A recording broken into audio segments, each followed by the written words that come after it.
On today's show, the Dallas Mavericks bounce back in a huge way. How did the Mavericks get a Game 3 win? How did the defense just change night and day? We'll talk about all that and more on today's Locked On Mavs. I'm Luka Doncic, and this is Locked On Mavericks podcast. The Dallas Mavericks are NBA champions. Bang! Bang! It's good! And the Mavericks have won the game! I don't believe you shouldn't be here.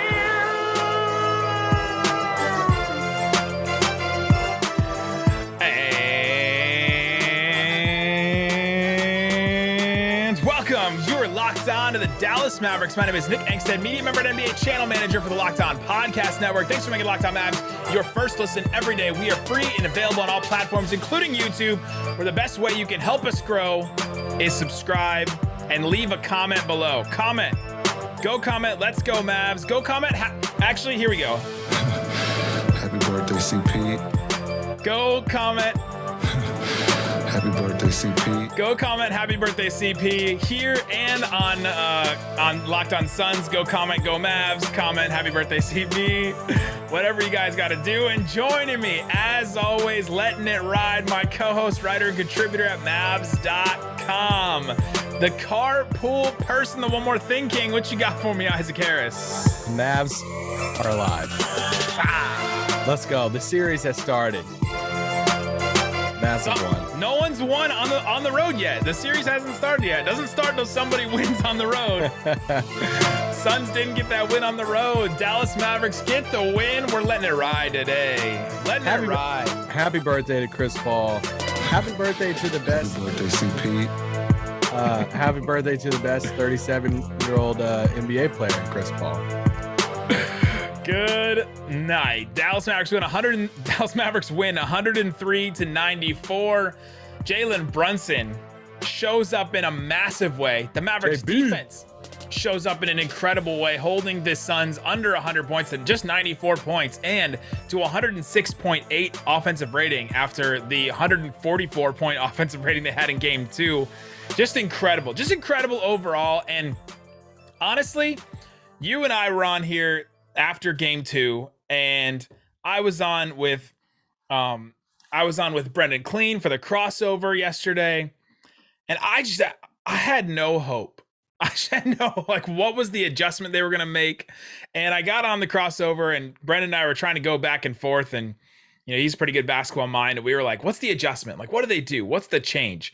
And my thing was, they just have to play better defense. Literally, that's the thing they have to do. They just have to be better overall. Don't foul and play better defense. And honestly, that was the thing that kept them in this game, because even through the first quarter, the Mavericks didn't go down 0-9 again. They didn't go down, 9-0 to start the game, which is positive.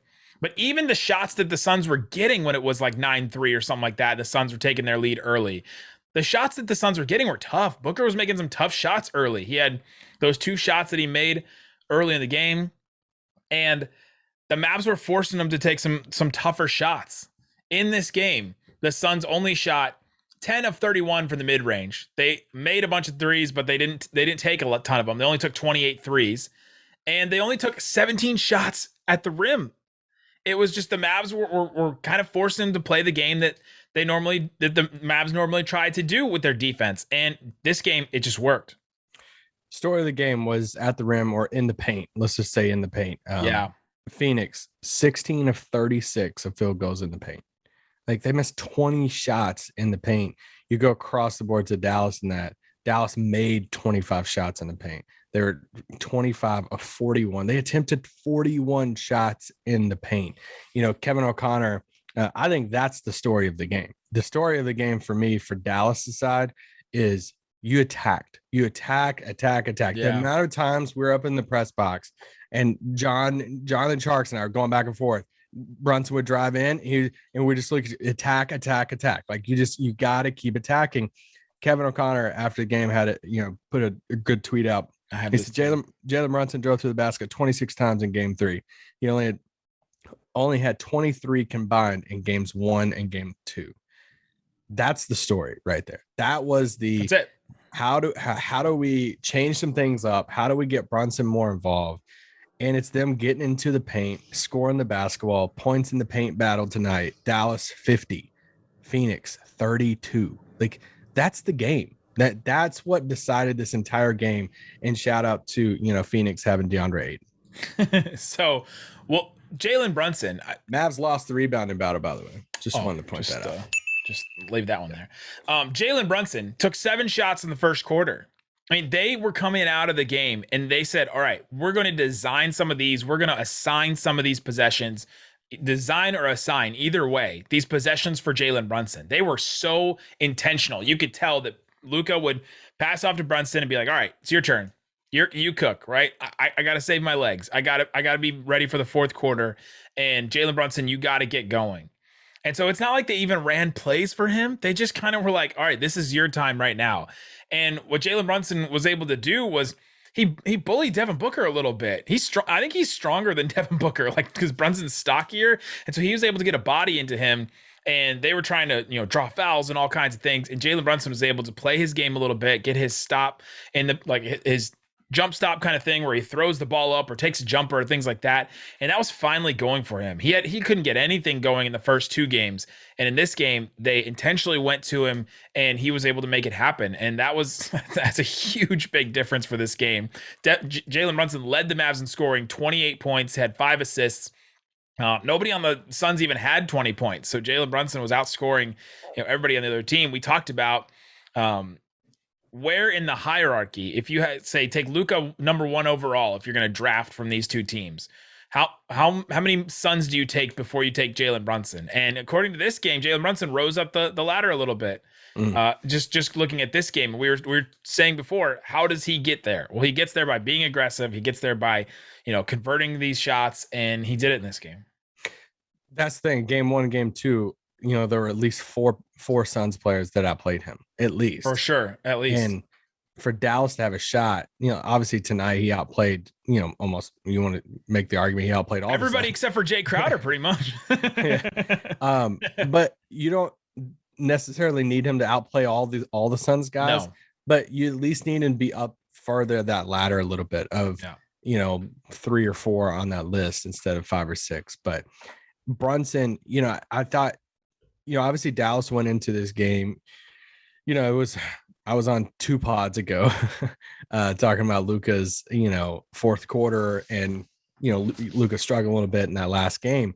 So going into this game, one of the questions I had was, how's Dallas going to try to preserve his energy to where it doesn't look like that in the fourth?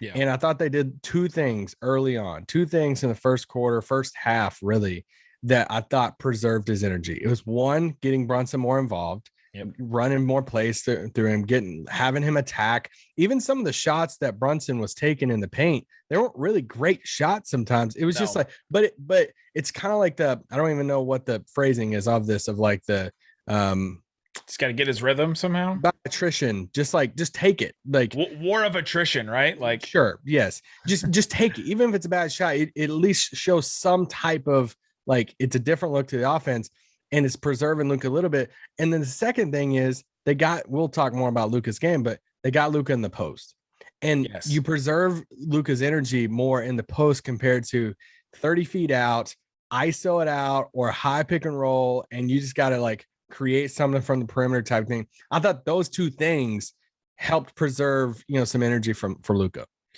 They really did. Coming up, let's get into Luka's game a little bit, talk about how Luka was able to be as effective as he was, even though he didn't score 40. He didn't score 35. How was Luka able to win this game and help the Mavs win this game? We'll talk about that coming up. But before we do, let me tell you about Built Bar. It's a protein bar that tastes like a candy bar. They're delicious.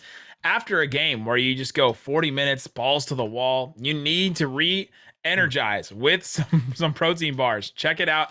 Built Bar. You have to look at the website a ton. You have to keep checking back because they always have new flavors. They got a couple of new granola bars. I haven't tried those yet, but I'm interested in trying them.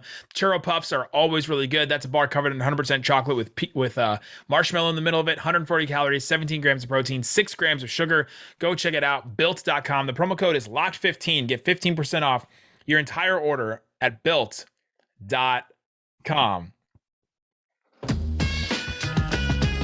All right, Isaac. Whew. We talked about Jalen Brunson, talked about the Mavs defense a little bit. We'll talk about that a little more later. But Luka Doncic, just 26 points, just 26 points, 13 rebounds, 3 of them on the offensive end, which were big, 9 assists. He had 2 steals, and he was a team high plus 20 in the game. Luka had an odd game, I think, in this one, but he was able to stay effective. They needed all 26 of those points. They needed those rebounds from Luka. Those rebounds were big and in traffic a lot of the time. And those 2 steals were big too. Dorian Finney-Smith after the game was talking about how, Luka set the tone early. That, Luka was diving on some loose balls and Luka was trying to get, the 50-50 balls and things like that. And Dorian Finney-Smith after the game said, when your star player is doing that, when he's the one out there doing it, it sets the tone for the rest of the team. And I thought that was huge. Yeah, for sure. 100%. And him, you look at it that fourth quarter and he only had 3 points in the fourth and they still won. Yeah. And it's like, man, that's the type of stuff that, when we talk about help for Luka, of how many playoff games are they winning when Luka scores 3 points in the fourth quarter? I would say, you would go into it saying probably not a ton, but they did. And that's the type of stuff you have to get from the supporting cast. You have to get from a Jalen Brunson, that he can have I hate saying mediocre game, but for his standards, for Luka, relevant to who Luka is and what he's been. Yeah, because he still only shot 28% from 3 tonight. I love that the fact that Reggie and Dorian both shot over 10 threes tonight. Like, that's huge. They have to.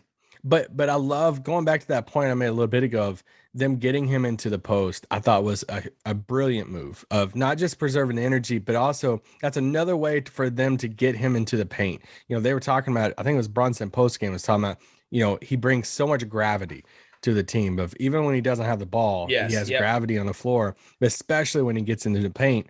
Well, it's not always just an ISO for him to get into the paint. Like, he can also post up, and that's where he was hitting some guys, when he was getting doubled in the, in the post and stuff. So I thought it was a good, just looking at his fourth quarter. And when they were posting him up, they were going in, they were attacking Chris Paul. Like, Luka, anytime that Luka could get Chris Paul on him, he would post him up, right? Like, there was that crazy play where Chris Paul was like, flopping around, and Luka was doing the head motion thing, and it was the offensive foul. But it's because that play happened a bunch. They did that a whole bunch of times, and they were trying to take advantage of that matchup.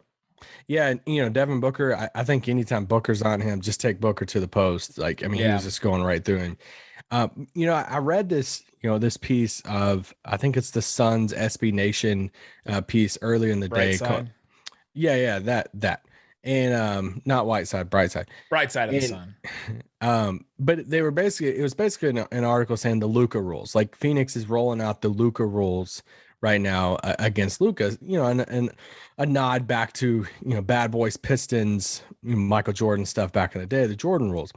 But they broke it down of kind of like what Phoenix is doing against Luka, and kind of their game plan is, hey, first quarter, just ISO it out, let ISO defense, don't bring help, don't bring doubles, let Mikal kind of do his thing, let Luka kind of do his thing, cook a little bit.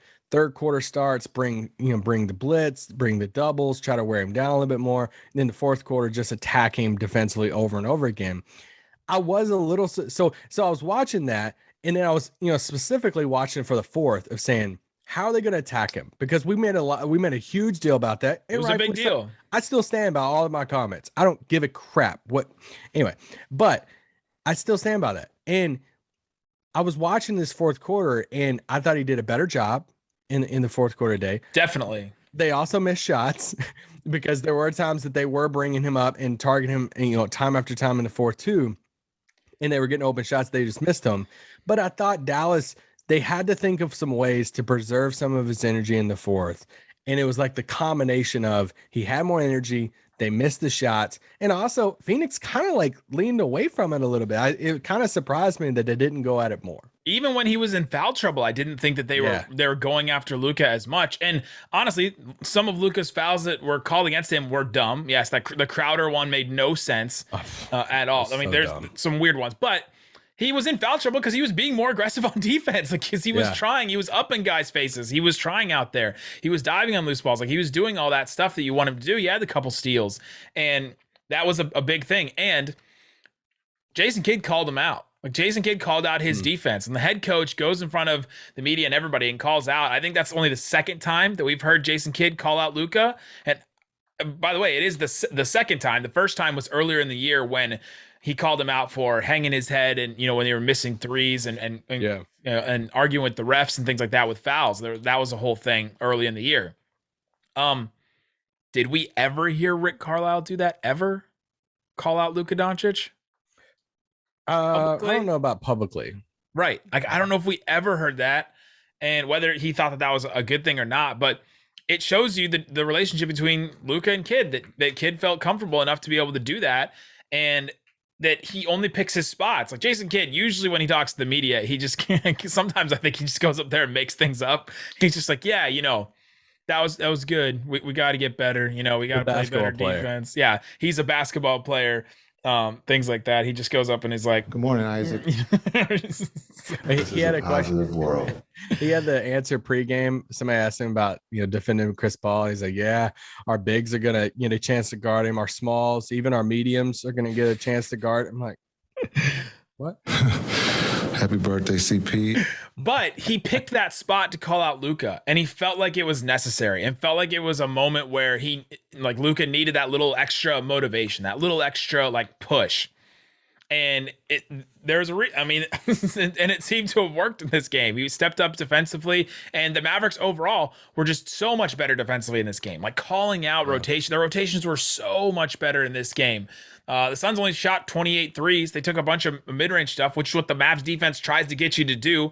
They try to run you off the three-point line like they did with the Jazz, and they try to get you into that mid-range stuff. And then when you're in the mid-range, they try to contest as much as they can by flying around, and you have to be so interconnected with this Mavs defense. And I felt like they were. And I felt like Luka was talking on defense. Obviously, you had the bench talking on defense. The bench talking on defense so much they cost the franchise $25,000, but they're there, and they're probably about to get fined again. Okay, I gotta say something about this. So they get that fine. So before game 3, it came down from the NBA league office. The Mavericks, as an organization, were getting fined $25,000 because of bench was it decorum? What was the actual phrasing? I think that was the phrase. Yeah, like bench decorum or something, because the Mavs bench was too far out on the court, or because they were all all standing and all kinds of stuff like that. And so that happened before the game. And Jason Kidd had a comment about it before the game as well. Yeah, he did. Basically saying, "Hey, we got more things to worry about." All right. And he said, the NBA shouldn't be worried about that. And we got fined for cheering on our team. Is basically what Kidd said. But you know what? I was putting some 2 and 2 together tonight of like, oh, okay, I know why y'all got fined. So it's in the first half. I want to say first quarter. It was very early in the game, and Mavericks hit a big shot. Suns call timeout. Theo and them are like, excited, greeting the players. And Monty and it was like Devin Booker, some of the Suns players, they're like at midcourt pointing at Pinson and them and pointing to the refs. They're complaining about it was so obvious that they were making such a big deal about them being on the floor, and it just all hit my head. I'm like, y'all complained. Like, this is why they got fined, because obviously this isn't reported or anything. I'm like, y'all whine, why would you whine about it on the floor? You're obviously whining about it now because you whined about it to the league office, and that's why they got fined. Anyway, that's my conspiracy theory that the Suns filed their complaint on it and got them fined, and because it carried over into the game. Somebody's hanging out with somebody from the league office and are like, "Hey, have you noticed?" Probably not. No, it's probably a call said, "Oh, these guys were on the floor and all this stuff." I'm like, all right, come on. Coming up, let's talk about what are the things we saw in game 3 that were different. What adjustments did they make? What are the things that got the Mavericks to win? We'll talk about that and more, and give some more shout outs and more coming up. But before we do, let me tell you about BetOnline. It's the best place to check out the odds and lines around sports. Kentucky Derby, you can check that out as well. Let's go. Let's see if they've changed the odds on this series yet. Most exciting 2 minutes in sports. They took down Mavs Suns. It's the series odds. They don't have that on yet. Do they have the game yet? Nope, they don't have the game. But you can check out some of the other series. Celtics -135 favorite against the Bucks. The Warriors -350 against the Grizzlies. I don't know if those teams will ever play again. I guess they will, but they haven't played for 3 days. It's dumb. Sixers Heat. The Heat are still a minus 400 favorite after that Sixers win with Joel Embiid back. So all kinds of stuff on BetOnline. There's series props. There's NBA draft stuff. Everything you can check out. BetOnline. It's where the game starts. All right, Isaac. We've been talking about Luka Doncic. We talked about the Mavs defense. We talked about Luka Doncic and his game. The other guys that need big shouts in this game are the 3-and-D dudes, right? Like Reggie Bullock with the injured rib at halftime and everything. Dorian Finney-Smith and Maxi Kleber. Those three guys were huge. Had 14 or 15 points each.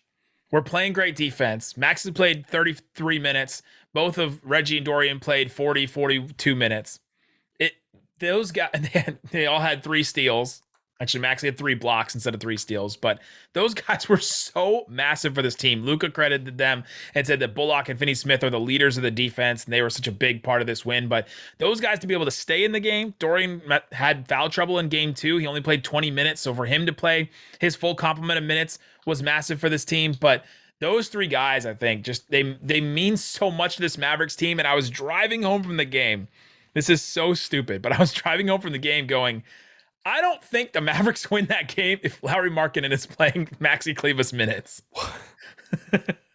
What made you think of Markkanen? Because there was that rumor before the season that they were thinking about trading Maxi for Markkanen, and there was a bunch of Mavs fans that were like, "You have to do that. Why did they not do that? So stupid." And it's just like these are the moments. Like you have to have playoff players, and the Mavericks they're even low on playoff players right now, but Maxi is one of them, and they needed everything he brought in this game.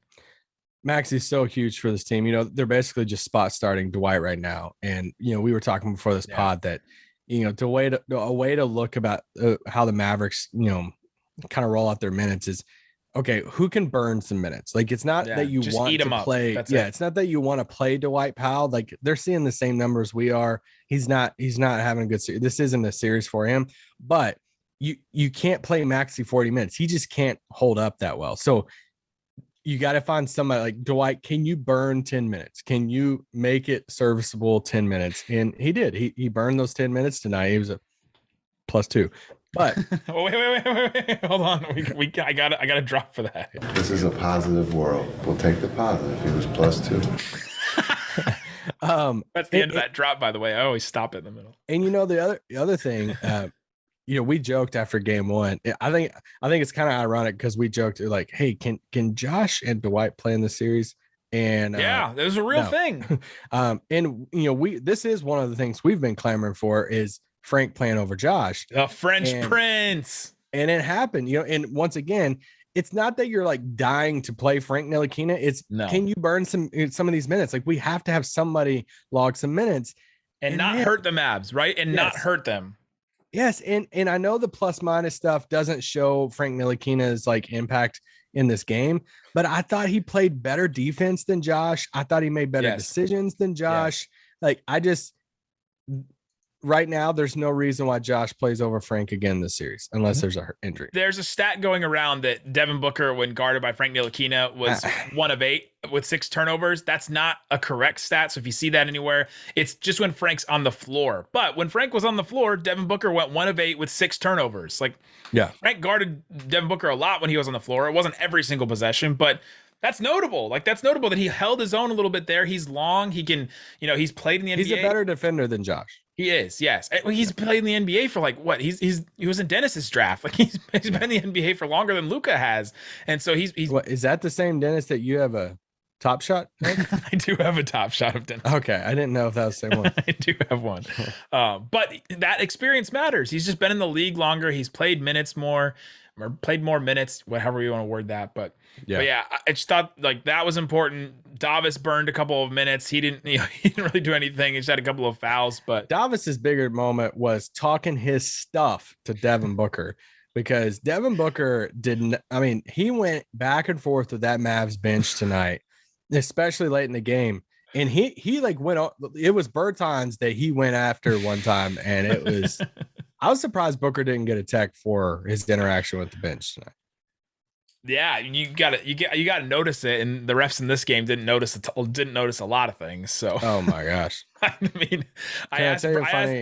I asked Brendan Clean real quick. I asked Brendan Clean. I was like, "What did you think about the reffing in this game?" Because it felt like I was seeing online that a lot of Suns fans were complaining about it. Obviously, a lot of Mavs fans. Suns fans. a lot of Mavs fans were complaining about the fouls, obviously with Luka's fouls and all that, and just they just aren't calling body fouls on Luka, but then they're also calling body fouls on when Devin Booker's on offense and Chris Paul's on offense. Like you look at the discrepancy between points in the paint, and you look at the discrepancy between free throws at one point in the game. You're like, that doesn't really make any sense. But he didn't think it affected the game too much. He felt like it was just weird. I tend to agree, but I mean, the Mavs had 41 shots in the paint, and they only attempted 13 free throws, and 2 of those free throws were off techs. And like Luka and Brunson were getting into the body of some of these guys. Like it weren't just like taking these like Dirk fades where the guy doesn't even touch you. Like they were really getting physical. Yeah. What was your funny thing? Oh no, it was just somebody on Twitter called Booker Kmart Kobe, and I just thought it was kind of. Here's my thing with Booker. He is so dang talented, and we were bragging on before this pod of like, I think he's got better passing. I think he's got all across the board defense. He's a stud in this league. It's just he carries himself like he's won a couple scoring titles and a couple rings, and it's like, bro, you made like all rookie team, and you had one like playoff run, but. He's a dang good basketball player, but that's the only thing. It's like, I don't dislike this like Suns team. I don't hate the Suns team. It's just now I'm like 3 games in saying, dang, like Booker, you really think you're like big time? I honestly think that works against him, especially in a game like this. Like that Suns team, they have so much confidence, and they should. They're an incredibly good team. The Suns could come out and blow the Mavs out in game 4, right? Yeah. They're incredibly good, but they just wait around. They wait around for the fourth quarter. And they just expect that they're going to be able to take over at certain points. And I think that arrogance, like that works against you in the playoffs sometime, because you got to be on your game in the playoffs, because every team is trying hard. Everybody's putting in effort. And so if you take your foot off the gas a little bit and you think, oh, well, it's fine, we're down 18, we can come back. And they did come back. And I was worried until like a minute 40 or something like that when I realized the Mavs were going to win. But it just felt like they were waiting for their fourth quarter run to come. And then, there was some foul stuff here and there. Monty Williams kept the substitution patterns the normal way. Like they didn't change anything substitution wise. Well, they threw out a lineup at the beginning of the second quarter or the third quarter. It was Campaign, Chris Paul, and Shaman. Yeah. It's like, what's going on? They didn't really try to change too much. They wanted to just play those guys. They had multiple lineups out there where it was just like one of Chris Paul, Devin Booker, or Ayton in the game. And so they didn't change much, and they just felt like they were all right. We can come back and get in this game. And I think that arrogance worked against them, because the Mavs were playing like their season was on the line, and it absolutely was on the line in that. So I think Ryan Russillo, tweeted out in the fourth. He's like, "This is like an all-time effort showing right here for sure from Dallas." And they just had to have a chance. They had to have this game. Like this was we just said it on the pod there. It's like, this is the game they have to have. Like there's no other way around it. And now you set up this game for game 4 on Mother's Day. That big turning point. If you want to go back and look at the irony of that Lakers 2011, the Mother's Day massacre. Hey, that they won game 3 against the Lakers in that series. Well, and they had also won game 1 and 2 as well. Shut up. And then the Mother's Day massacre happened, and this game 4 is on Mother's Day. So can we spend a couple minutes just Happy birthday, CP. Jason Kidd said that after the game. It was Chris Paul's birthday. He had 7 turnovers. It was the second most he's ever had in a playoff game. That's a stat I see going around too, that it's his most he had. It's not. It's the second most. He had 8 in a playoff game one time against the Spurs in 2013. But he's had 7 turnovers in a playoff game twice. Yeah. He's had 7 or more turnovers in the regular season. You'll never guess this number. He's played 1,155 games. Guess how many times he's had 7 or more turnovers? 28. Try again. Really? It's like a needle in a haystack here. 10. 42. 10 out of 1,155 games in the regular season has Chris Paul had 7 or more turnovers, and he had that in this game So just 12 times in his career. Happy birthday, CP. So 12 times. This is the 13th time in his entire career, playoffs and regular season, which that's like 1,290 2 games. That's insane that this would happen. So tomorrow we're gonna have another episode where we're gonna talk about, okay, what's sustainable from this win. We're gonna talk about what the Mavs can take into Game 4 and all that. But I do want to drop this tweet real quick. Michelle Roberts, she was the president of the Players Association. I'm not sure she is anymore, but the Phoenix Suns tweeted out, retweet if you love Chris Paul. And Michelle Roberts said, loving and wishing you the best born day yet. P.S. No Scott Foster tonight. That's a cool present. Hey. Happy birthday, CP. Wait for Sunday, though. That's so wild that was tweeted by the president of the Players. Like, they probably talk about that. Yeah, well, of course they talk about it. Enjoy the win. We talked about before the series, if the Mavs get a win, enjoy it. Celebrate it. It's worth it because this Suns team is really, really good. It's hard to get a win against them. And so celebrate it. We'll be back tomorrow with our preview and what is sustainable from this game. Guys, thanks so much for listening to Locked On Mavs. Peace out. Boom.